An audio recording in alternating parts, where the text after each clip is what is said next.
सभी को नमस्कार।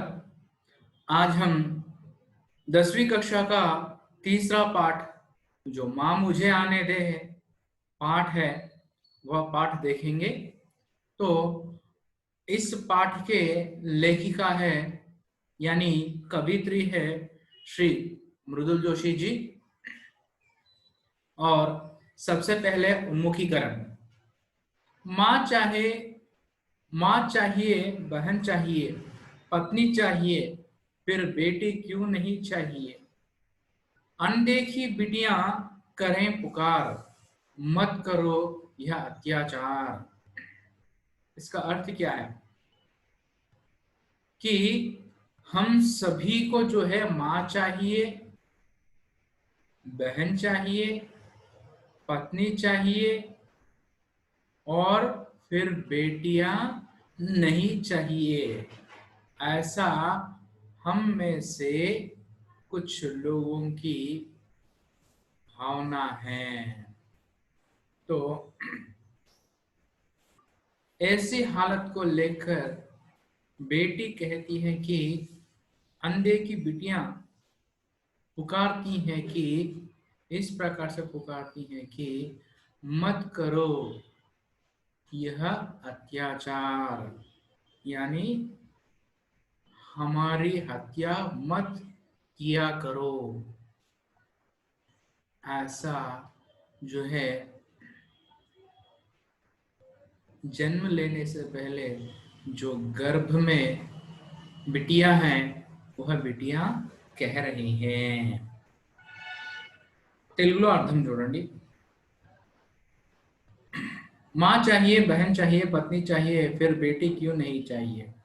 మనలో ఉన్నటువంటి ఈ సమాజంలో ఉన్నటువంటి కొంతమంది వ్యక్తుల యొక్క ఉద్దేశం, వాళ్ళ వ్యక్తిగత ఉద్దేశం ఏమిటి అంటే కొంతమంది వ్యక్తుల యొక్క వ్యక్తిగత ఉద్దేశము వాళ్లకు తల్లి కావాలి, చెల్లి కావాలి, భార్య కావాలి, కానీ కూతురు అవసరం లేదు అంటే వాళ్ళు కూతురిని ఈ లోకంలోకి తీసుకురావడం ఇష్టం లేక వాళ్ళు ఏం చేస్తూ ఉంటారంటే భ్రూణ హత్యలు చేస్తూ ఉంటారు. అలాంటి భ్రూణ హత్యలను చూసి అన్देखी బిటియా అంటే కడుపులో ఉన్నటువంటి ఈ ప్రపంచాన్ని చూడనటువంటి ఆడ పిల్లలు ఈ విధంగా అంటున్నారు. ఏమని? మత్ కరో యహ అత్యాచార్, ఈ విధంగా మా పైన దౌర్జన్యం చేయకండి, మా పైన అత్యాచారం చేయకండి అని చెప్పి గర్భస్థ శిశువులు अंटुन्नारू।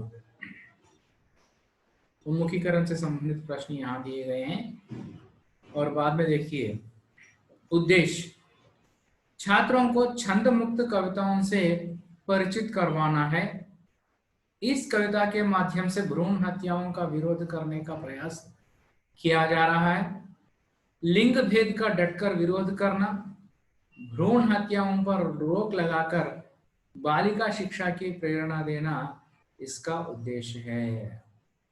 देखिए इस पाठ का उद्देश्य कि छात्रों में छंद मुक्त कविताओं से परिचय करवाना, यानी छात्रों को छंद मुक्त कविता यानी छंद के बिना जो कविताएं लिखी जाती हैं उन्हें छंद मुक्त कविताएं कहा जाता है।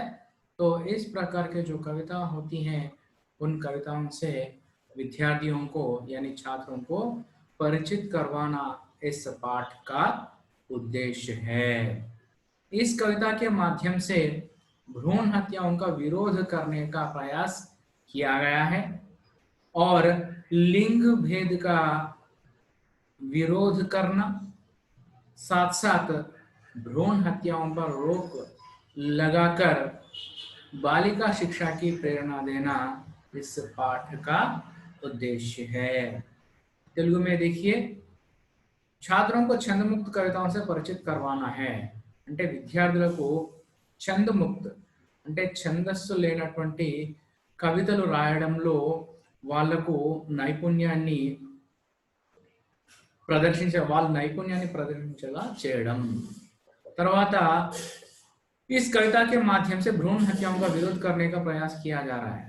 ఈ కవిత ద్వారా, మాధ్యం అంటే ద్వారా, ఈ కవిత ద్వారా భ్రూణ హత్యలు ఏవైతే జరుగుతున్నాయో వాటికి వ్యతిరేకంగా ఒక ప్రయత్నం అనేది చేయాలి అనే ఉద్దేశంతో ఈ పాఠం ఇవ్వడం జరిగింది. లింగ భేద్ కా డట్కర్ విరోధ కర్నా, ఈ సమాజంలో ఎవరైతే లింగ వివక్ష చూపిస్తున్నారో వాటిని వ్యతిరేకించడం.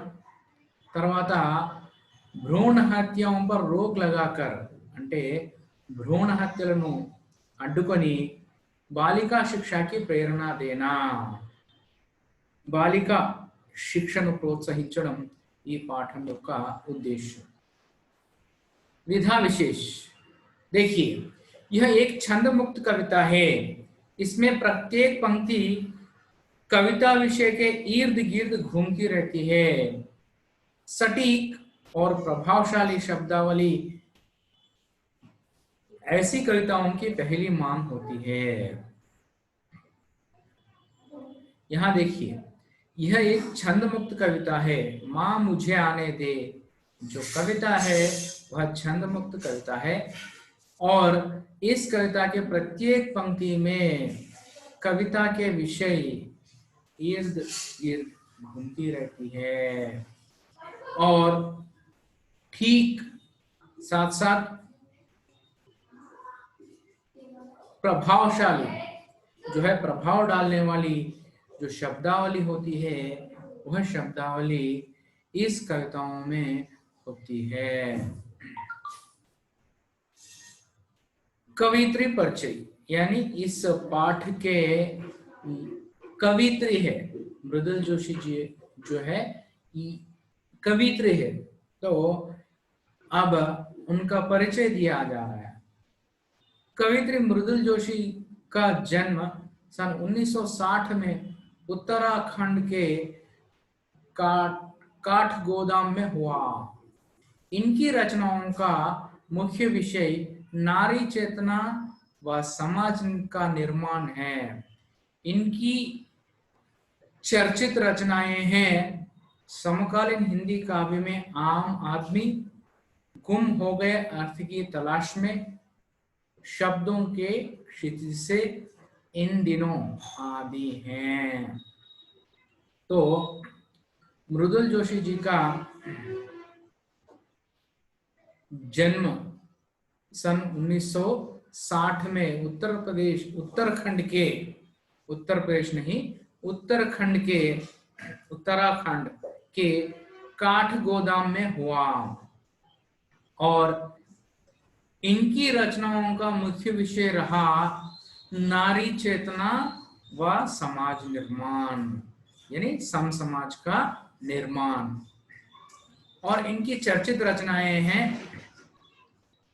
समकालीन हिंदी काव्य में आम आदमी और गुम हो गए अर्थ की तलाश में, शब्दों के क्षितिज से, इन दिनों आदि इनकी प्रमुख चर्चित रचनाएं हैं.